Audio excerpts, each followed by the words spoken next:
Welcome back to Real Roots Radio. My name is Peyton Burdett. Super excited today to be chatting with Avery from the band Damn Tall Buildings. How you doing, Avery? I'm good, Peyton. Thanks for having me. It's great to be here. Yeah, we're excited to have you on the program today. I want to start off. Your band consists of three of you: Yep. Avery, Max, and then Sasha. You guys all met in college back in Brooklyn a little over a decade ago now, and have kind of been in this kind of bluegrass scene in Brooklyn. So I want to start, I guess, kind of asking a little bit about the New York. I mean, your band is called Damn Tall Buildings. What is the bluegrass scene like in this city where the buildings, the shortest building in New York City is bigger than the tallest building here in Ohio. So I just tell love it. me tell me a little bit about the bluegrass scene in Brooklyn. Sure. Yeah. Well, I definitely would say it's a thriving scene, and it's definitely been building over the last decade at least. I'm sure for a long time before that. And it's always had a thriving folk scene, and I would say that the you know occurrence of like many bluegrass nights and like jams and stuff in the city, is a huge hallmark, and kind of directional mark of that. Truth of how strong the scene is. Mhm. And we love seeing all our buddies, and like I was saying before, we get to see most of them on the road more than we do in the city. Yeah, but it's great to be able to, you know, run into each other and just feel like home.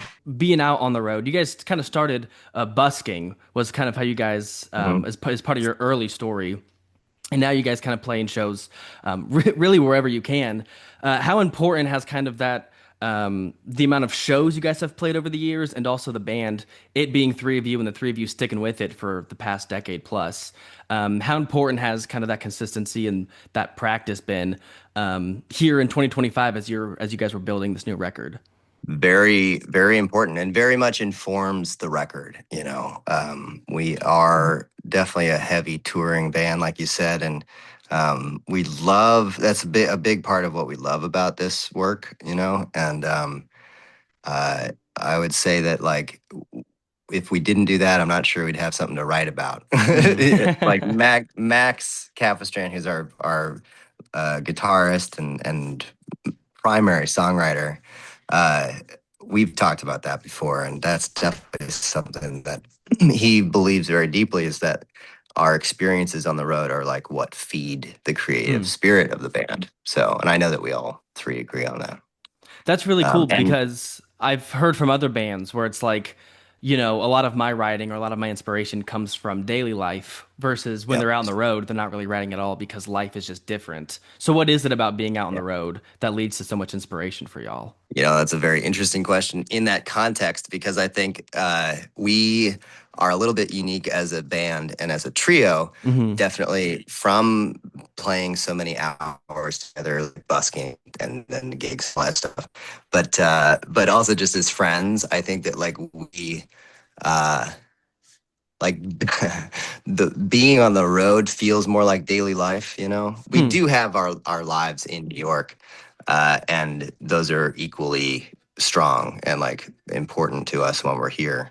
But I think that it feels like when we're on the road that it's just another aspect of daily life, is maybe Hmm. what I'm trying to say. So I think that that helps us in particular feel like we're able to draw so much from it, because we're not like we know how to deal with a lot of the exhaustion and a lot of the things that just come naturally with the road, Hmm. and and including like feelings. We talk all the time. Like we're very open with each other, and um, love each other and show that, even if we're mad at each other, which I think helps a lot too, to be able to focus on like taking it in. You say that it was kind of Max, who's like the kind of the lead songwriter. Yeah. So what is kind of that collaboration process like? As I'm listening through the record, there's a lot of intentionality, both in kind of like the lyrical content throughout, but the record's also just filled with so many like interesting arrangements, and you're kind of just like taking the listener all over the place. So Yeah. yeah, what is the collaborative process like as the three of you are working together to build a record that all three of you like, and all three of you, you feel yourself in that record? Like I mentioned, the communication part is very important, Hmm. in and out of the car. And when it comes to like the collaboration of putting a record down and like working on these, bringing these songs to a recorded version, Hmm. uh, and doing that together and making what we know as like Damn Tall Buildings sound in it. I would say that we do a lot of trial and error, and one song actually is a great example of this.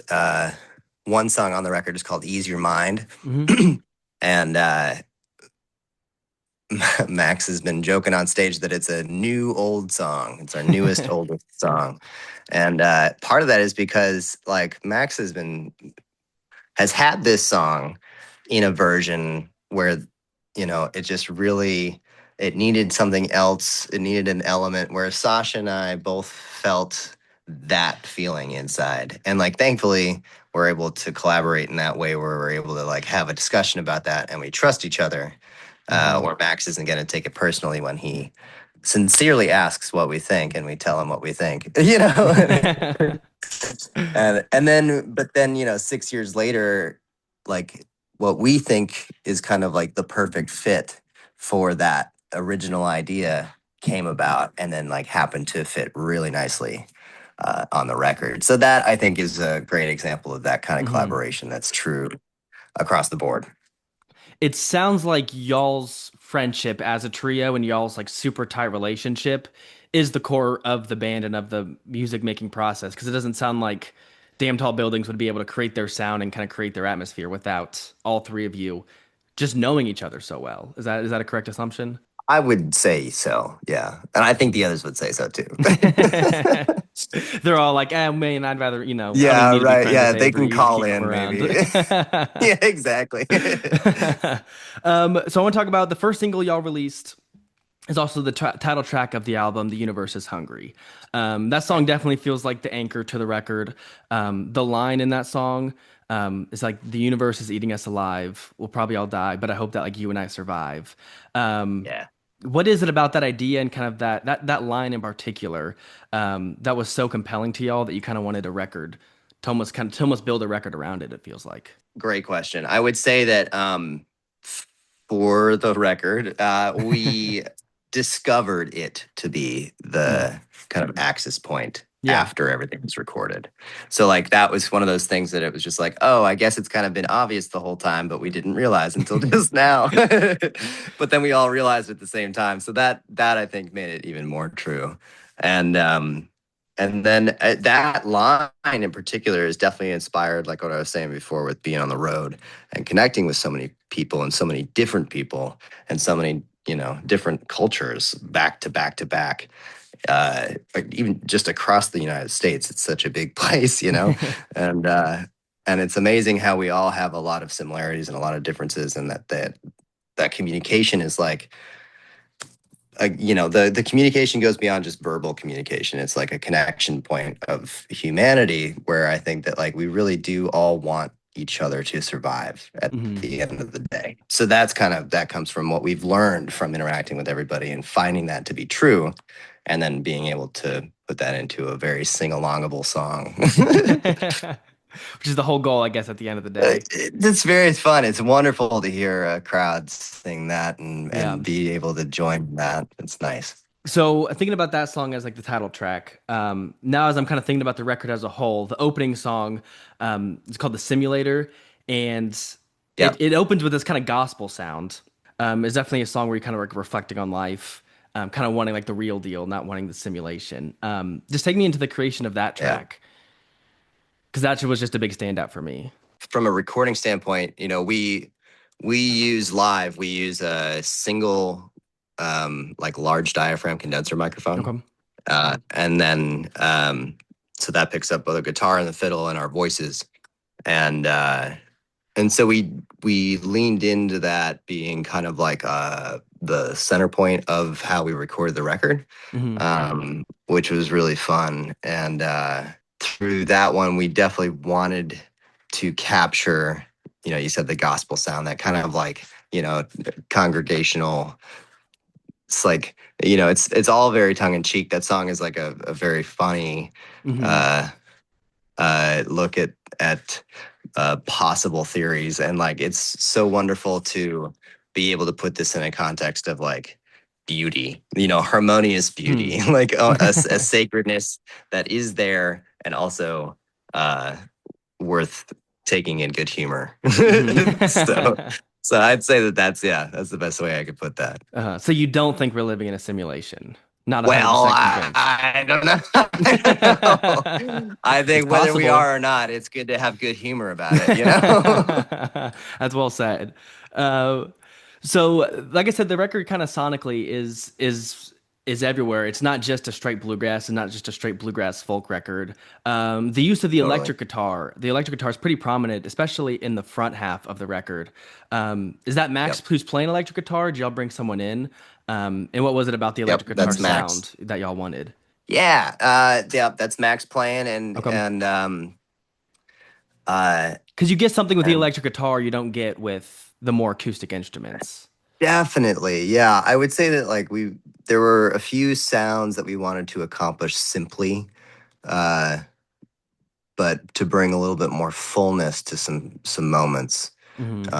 And yeah, Max actually played this guitar that he built back in the Huh. day, and it really just adds it's a beautiful tone. You can tell they have a connection, you know, Hmm. human to instrument, Yeah. uh, and that is really cool. And I think that that made it possible to keep things really nice and simple, but also really full of like life, which is cool. So yeah, so I'd say that that was a decision to add some sonic uh, width and breadth to the record, but then Hmm. without having to like overshadow any of the like what you would hear live. Yeah, absolutely. I know on the song "Can't Slow Down," there's like this almost like reverbed electric guitar solo that I really Totally. enjoy. Yeah. Um, the band's kind of, I talked about it a second ago, how it's not just straight folks, just straight bluegrass. We talked about you incorporating the electric guitar. There's a song "Blue Bayou" where you're using the steel guitar. There's a song with the dobro on it as well. Where does I guess where does that interest come from? Were you in the group? I mean, were you guys kind of raised on traditional bluegrass, or were you just raised on a lot of different sounds? And bluegrass and folk was just kind of what ended up catching your attention. So the latter for sure. We Okay. all grew up listening to different things and playing different things, and discovered the folk and bluegrass and traditional stuff like old time and all that Hmm. stuff later in like in college Okay. in Boston. So that was definitely when, which is kind of cool because then like we have had a really lovely time. You know, we feel like we're in the current of it. You know, it's really nice to be in such a deep seated and deep rooted traditional music scene Hmm. in general. It's just a really wonderful crew of people, and like across the board, just really nice. So it's fun to be able to share it. But yeah, we love all sorts of music. Like I grew up playing classical, you know, listening to rock and digging blues and rock and Hmm. roll. And Sasha is obviously a vocalist, and she grew up singing anything. She picked up bass for the band actually Really? 13 Okay. years ago. And yeah, so we have a lot of these and like R&B and gospel and stuff like that. Like a lot Hmm. of things that just draw into what we realize now playing this traditional music, that it's like a lot, everything is tied together, you Mm. know, and especially getting to experience it musically and experience it in the other half of it is just chatting with folks, you know. It's like it's a really cool thing where it's like telling stories and you know, sharing a cup of coffee or whatever. It's like it's just Uh, as much a part of it as picking tunes, which I think is really cool. there's a friendliness and there's like such a community focus, especially within the bluegrass scene, that Yeah. whether you're in Brooklyn, whether you're in Ohio, whether you're down in Nashville, like the bluegrass scene, it feels like a very welcoming community. Yeah, And was that, I assume that was y'all's experience when you started to join it later on. definitely. Yeah. And is becoming more and more so, I would Hmm. say, which is good. Which you'd love to hear. I know Billy Strings gave a keynote address just a couple of weeks ago at IBMA, Right. and kind of Yep. talking. He talked a lot about how like it's important for us to welcome everybody into this scene and kind of welcome outside voices. Um, Absolutely. and so it's cool. It's good to hear that that's happening, and I've seen it in Ohio, and it's good to hear that you're seeing it in Brooklyn too. So Definitely. Yeah. we're chatting with Avery of Damn Tall Buildings. Their record, "The Universe Is Hungry," comes out on October 24th. I know you guys. There's something on your website. Y'all are an independent band. You talked about how you kind of really built this record yourself. Mm. So I wanted to plug and mention it. There's a part on the website where people can help fund y'all's album. So I know this record is done. Is that something people can still be a part of for future records y'all are hoping to make? Yeah, definitely.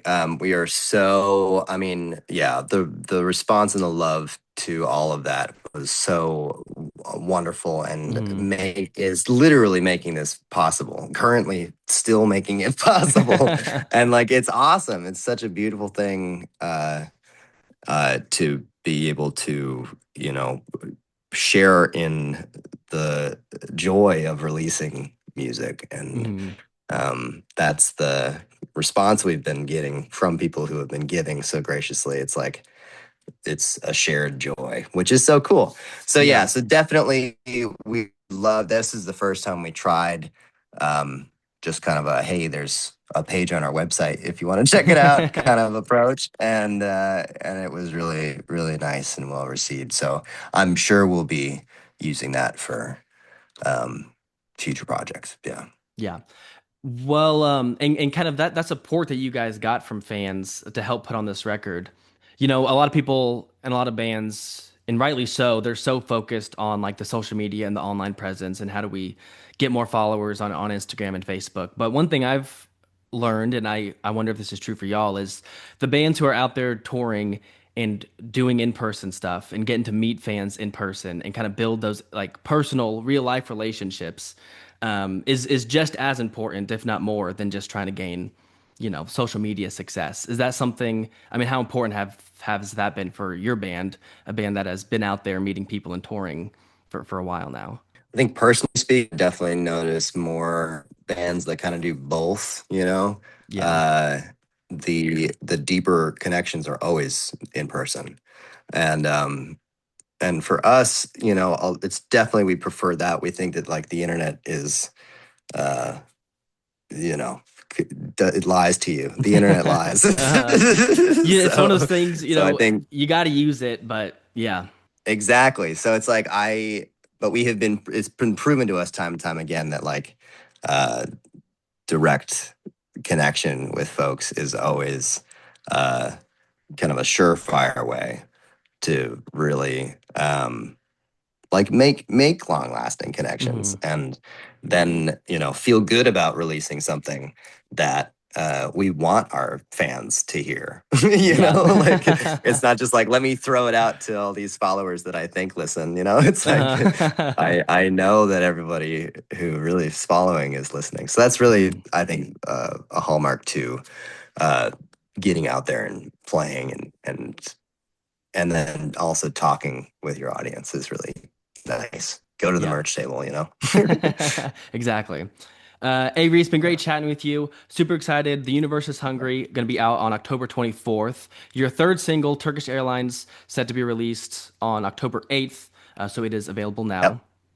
Um, Yes. I'll close with this. The three songs y'all picked as singles, all very different. Some of them not as traditional sounding. So what was it Mhm. about this third single, Turkish Airlines, that y'all really like about it, and that made y'all kind of want to put this song out before the whole record? The chorus is one of our favorites on the record. Hmm. It's one that gets stuck in all of our heads. So I think that was definitely like kind of this might be like single worthy, Yeah. like maybe maybe this should come out before the record. Hmm. And and it's kind of fun, especially we've been traveling so much and like it's all about like kind of being in that travel haze and like Yeah. wanting to be seen and like wondering about like I know you love me, but like which who do you love? Like so yeah, I would say that is just we just like it a lot and kind of hum it to ourselves. So yeah, so that's Yeah. how it felt good. And we think it's a nice, and it's also a nice introduction to kind of the breadth of the record with like that little breakdown at the end. Yeah. We were talking about earlier. It's definitely that's probably the weirdest moment on the record. So I would say if you get through that or whatever, like don't worry about it. You got the Yeah. rest of I like it. that. I like putting out some of like the weirder songs out as singles Yeah, instead of just maybe like the safer, more simple songs. I like that approach. nice. Thanks. Yeah. Avery, thank you so much for joining us here today on Real Roots Radio. Super excited about the record out on October 24th. We'll keep an eye on your tour schedule as well. We'll see if you guys are ever kind of crossing our paths, and we'll invite you into the studio. We'll let people know about your Awesome. show too. So great chatting with you, man. Likewise, Peyton. Thank you so much.